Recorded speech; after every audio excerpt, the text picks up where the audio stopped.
Mikee P here on the Indie Money Media YouTube channel for the Players Podcast for this weekend. We're looking at Saturday, March 21st, and it's been a minute, but I got Mr. Darin Zoccali in from TwinSpires, fresh off a trip to Vegas and the NHC, and hanging out with basically the horse playing, I would say, center of the universe. Darin, what's up?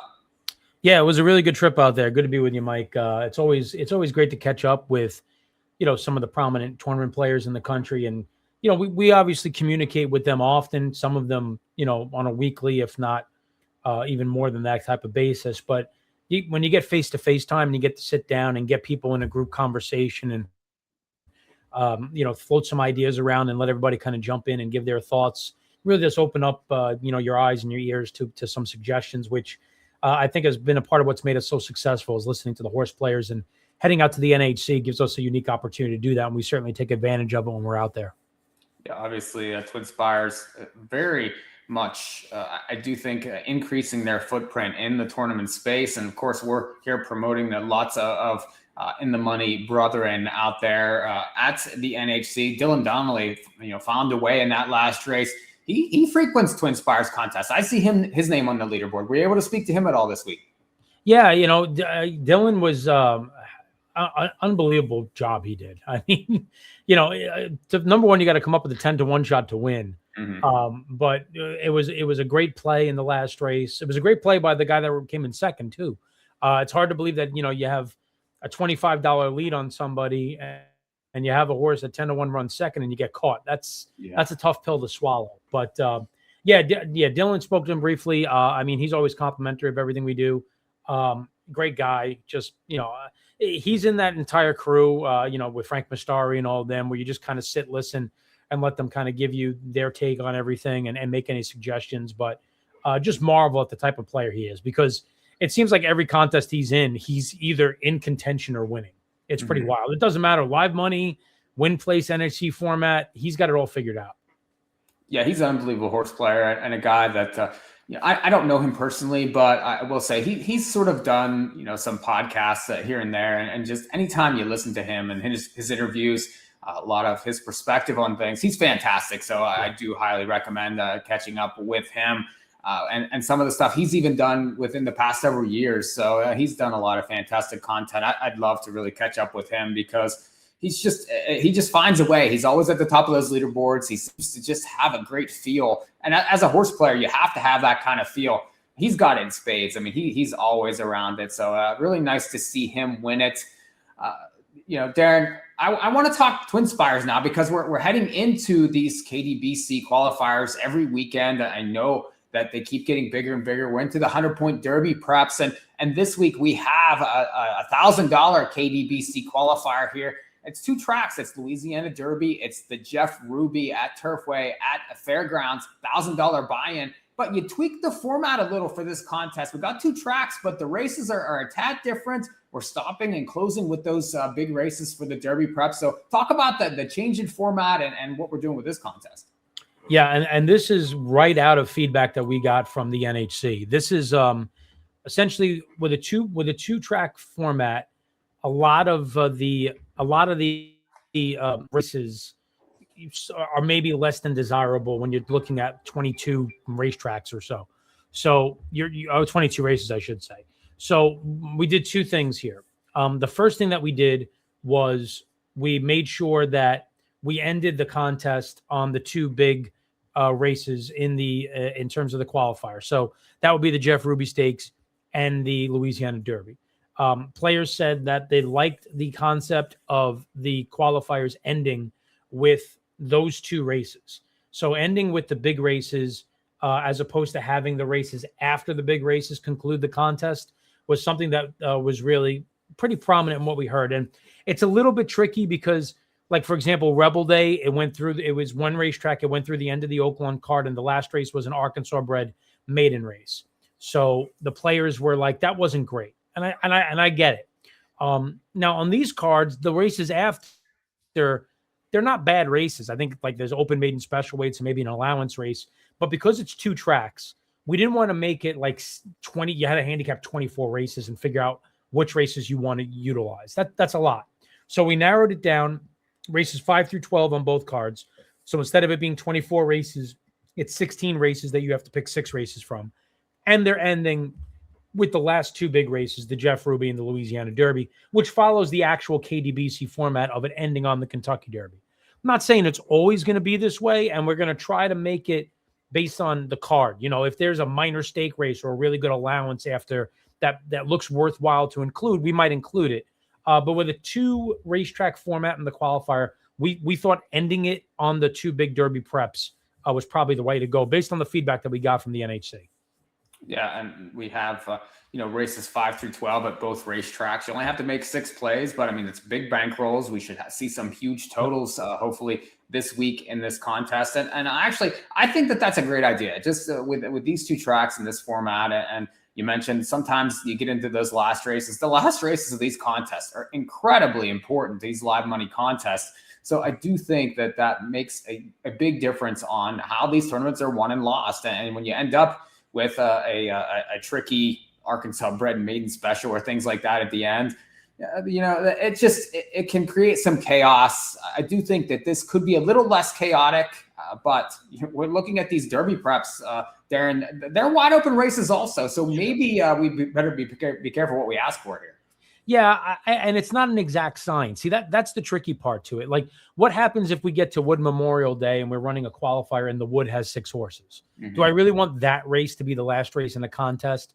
You know, if the race after the Wood Memorial, if there is one, is a 10-horse maiden special weight. You know, in that situation, maybe you extend it. So I don't think there's an exact science or an exact answer to it. I think it probably depends on the contest, the parameters of the contest, and what the other races look like. So we're going to be more aware of that and making these decisions. And we'll probably wait until cards are drawn before we finalize the races we're utilizing. But cards are drawn well enough in advance out where you're going to have plenty of time to handicap and see what we're thinking. Well, go to TwinSpires.com, check out that tournament page, and look at all the tournaments that are available at TwinSpires. And Darin, we have some big ones coming up. We mentioned the $1,000 Louisiana Derby, Jeff Ruby, KDBC qualifier, but we have, of course, plenty of feeders leading up to some of the other big qualifiers that are looming. The Arkansas Derby qualifier next week on March the 28th. You have the Bluegrass qualifier. And then this preview day, that's another one that was announced this week, shows up on the schedule. So plenty of chances to get into that KDBC coming up. And these big contests, you can feed into them. I do think that, some of those Friday feeders are great opportunities to get in these big contests. If you're a smaller player, smaller bankroll player, you can play some cash contests. You can see as low as $40 for Fairgrounds. You have smaller Oaklawn contest on the cash side, $50 Turfway Park Challenge contest. So plenty of things for everybody in those tournament spaces at TwinSpires. Yeah, in my wildest dreams, I didn't think we'd be able to support this many tournaments this quickly. In other words, when we started, we had 1 or 2 a day, and really let the demand kind of dictate to us where we went with that. How many tournaments we would escalate to per day. Once we started to have the cash tournaments, how many of them could we afford? We started with 1. Now we're getting days where we're running 3 cash tournaments, 2 feeders and a qualifier, and everything's filling. I never thought in my wildest dreams we'd get to that point this quickly. But, we're over 2,200 tournament players now. I think over 2,300 actually. It's just growing exponentially with each and every month, blowing last year's numbers out of the water. So everything's firing on all cylinders, and the more players show up, the more we'll continue to respond. And it's just going extremely well. Darin, do you know how many people have qualified for the KDBC so far? Do you have a kind of a number on that? Yeah, we're actually at 102 right now. Wow. So if you go to the website, you'll see 93 players currently in, but there are some players that have already gone past double qualified and won a 3rd seat and need to transfer those seats elsewhere that haven't exactly figured out who they're transferring to. So they're not in there yet. But yeah, we've actually gotten to 102. And the wild thing about that is coming out of Oaks Day last year, we had like 93. Wow. So we got a pretty good head start on where we were last year. Well, $5,000 KDBC Challenge, Kentucky Derby Day. That's going to be a fantastic tournament. I can't wait for that on Derby Day. And of course, we have plenty of seats available, BC seats, NHC seats. There's $300,000 guaranteed Darin, I would think that we're going to blow that away, given that we already have so many people qualified. This year is going to be fantastic. Yeah, it's a little tricky. Like, one of the things that we're looking at is seeing, okay, we've got more players qualified, but how many of the guys that have qualified bought a seat last year? How many of the players that qualified didn't play at all last year? Mm-hmm. And the good news is that we actually have 32 players that have qualified as of this point who were not in the KDBC last year. So I think that's probably an extremely important thing to note. That gives us a good head start. We'll see how we had 70 something players buy in last year. If we get that number again, we'll definitely get over the 200 mark, because we're definitely going to get over 130 players fed in. We still have 10 qualifiers to go. And another really cool thing that we're doing is Oaks Day, where we're going to amp that up. It's still going to be a qualifier for the KDBC, and it's still a separate tournament, but we are going to give you $25,000 cash that TwinSpires is seeding into the cash prize pool. So it's one KDBC seat for every 10 entries, and plus cash prizes of $25,000 plus that is not getting taken out of your contribution to the prize pool. We're just seeding that money in. So that contest that had 140 players in it last year is going to get even better too.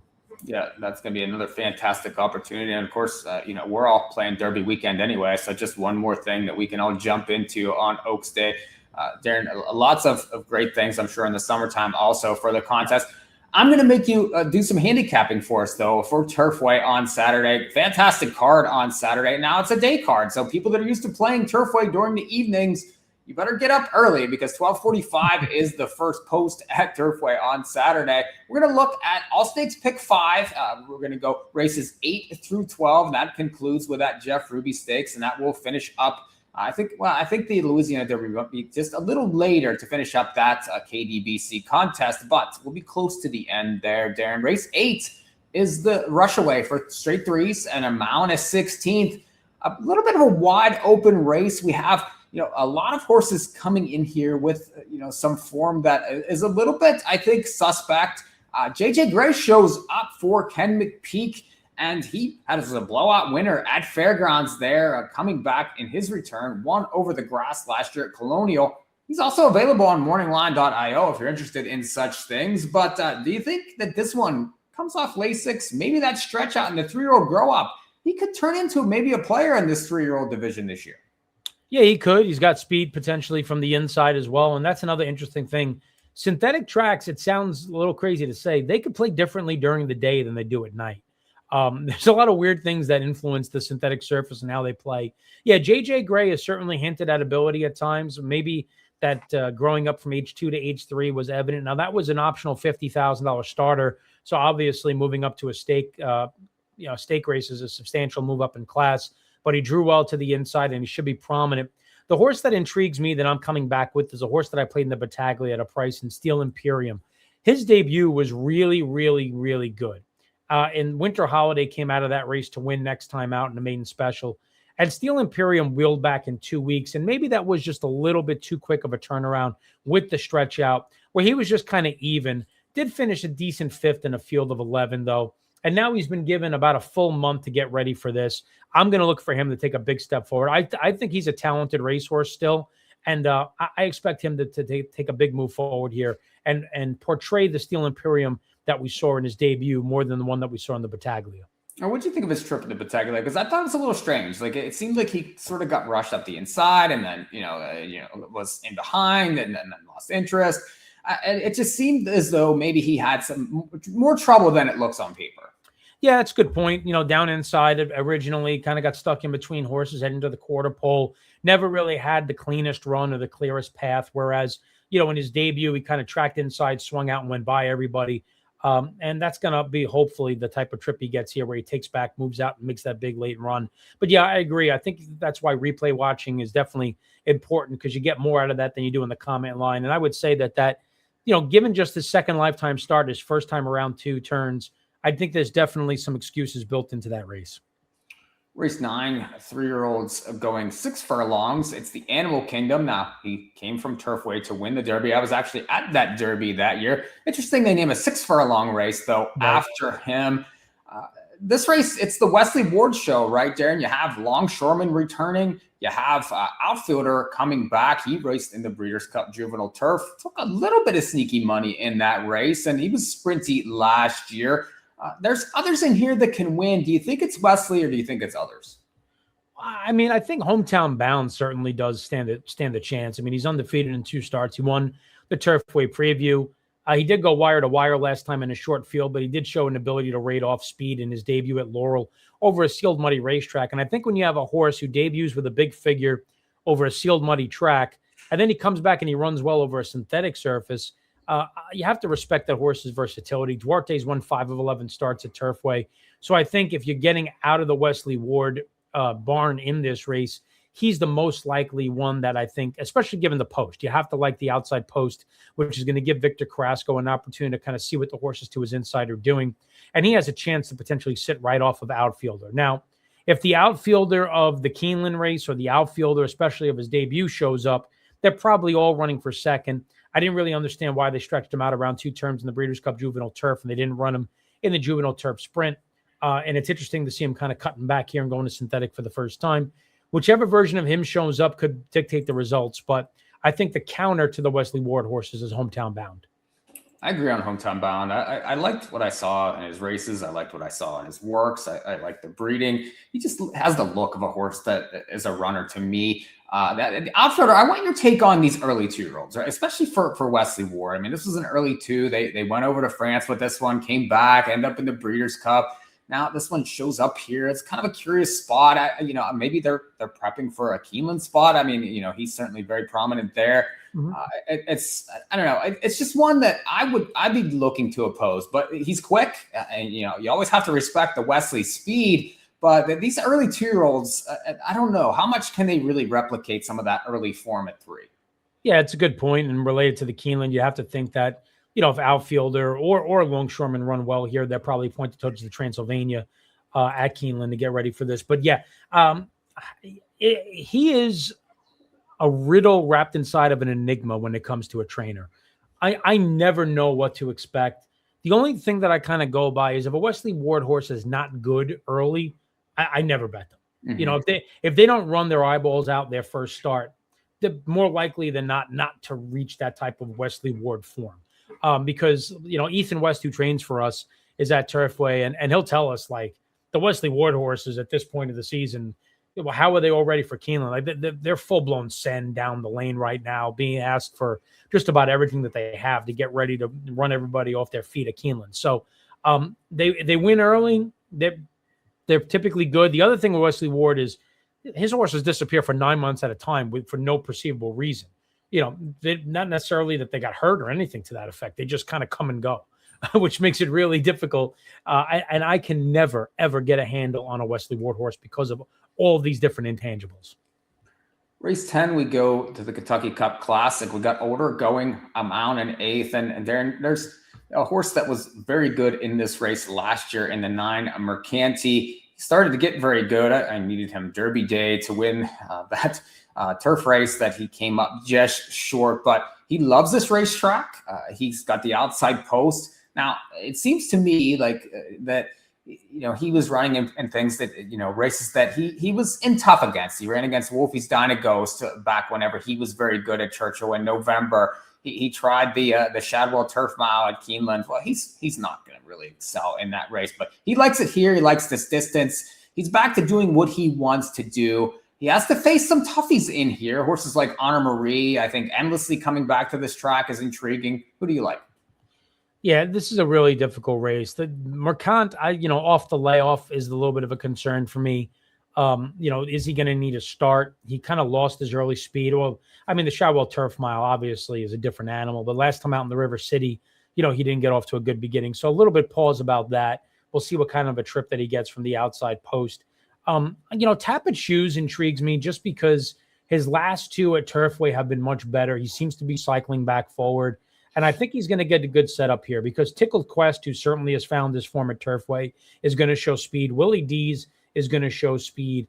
And I think those 2 are going to probably dictate terms early. Wadsworth will be just off them. And I think Tappet Shoes could work out a really nice trip just in behind them, and thought he was pretty interesting at what could be a relatively square number. The other questionable horse in here is Anna Marie. Where in the world did that last race come from? A horse that we've kind of been waiting to see that for a long time. And you'd like to say maybe it was the synthetic surface, but he didn't exactly run well in the Boone County the race prior. Maybe the 1.25 miles is not his best. I mean, maybe the 1.8 miles is going to work better for him. I don't know. Kind of curious to see if he could put 2 of those races back, in a row. But for me, I thought Tapit Shoes, if he offers a square number in here, could be a bit intriguing.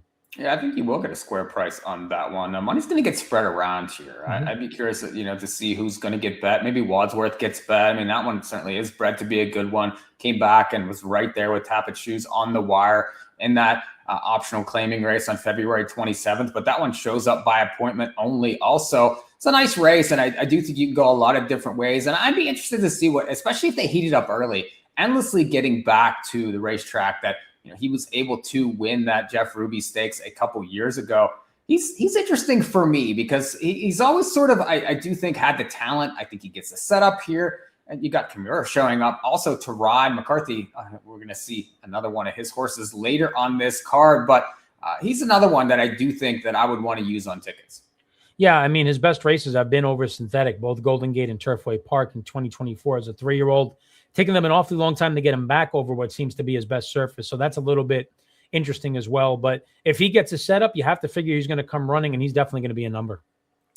Race number 11, we have the Bourbonette Oaks, and this is another prep looking into the Kentucky Oaks for the day prior to the Derby. And Darin, this is a very wide open race here too. No clear standout to me on paper. You have the horse that won the local prep, the one Resplendent Cincinnati Trophy, was a really nice winner there on the front end. But the favorite in that race ended up pulling up early. So tough to gauge really how that race, sets up, given that the favorite that was even money in there didn't show up and really didn't finish the race. So this one, I do think, looks pretty solid right back. There's plenty of new players in here. You spreading out in these pick fives, or did you find something you could latch onto? Well, I mean, I think you either think Resplendence is going wire to wire, or you're going to try to beat her. The thing that I'll say cautionary about Resplendence is that it's not like she was really that quick to make the lead last time. I mean, she went 25 and 50 and 4. So, if somebody wants to make a run here, they can. Barra Peninsula is a horse that's stretching out that I think might show a little bit of speed, because this horse was only 4 lengths off a 46-second pace going to the half. Blazing Brat is really much quicker early than Resplendence. I don't know why the horse didn't show speed last time out in the comeback, but I think Blazing Brat is also going to ensure some pace. Scratch It for Brad Cox is likely to take some money, and it's another horse that I think is going to go forward and maybe force the issue early. So because of all of that, I thought it was interesting to try to take a bit of a play against the speed. And I thought maybe this was the time to jump on a horse like Lovely Gray, whose third start back off the form cycle. First race was beaten 3/4 of a length. That was the race where she clipped heels early on with another runner in that field. Then came into the Cincinnati Trophy and was pace and trip compromised when having to go wide in the 4-path at the quarter pole, and was clearly second best to a horse that saved every inch of ground on the lead. I think Lovely Gray is probably the horse you want coming out of those 2 races, and I think has a right to move forward if she gets a setup here.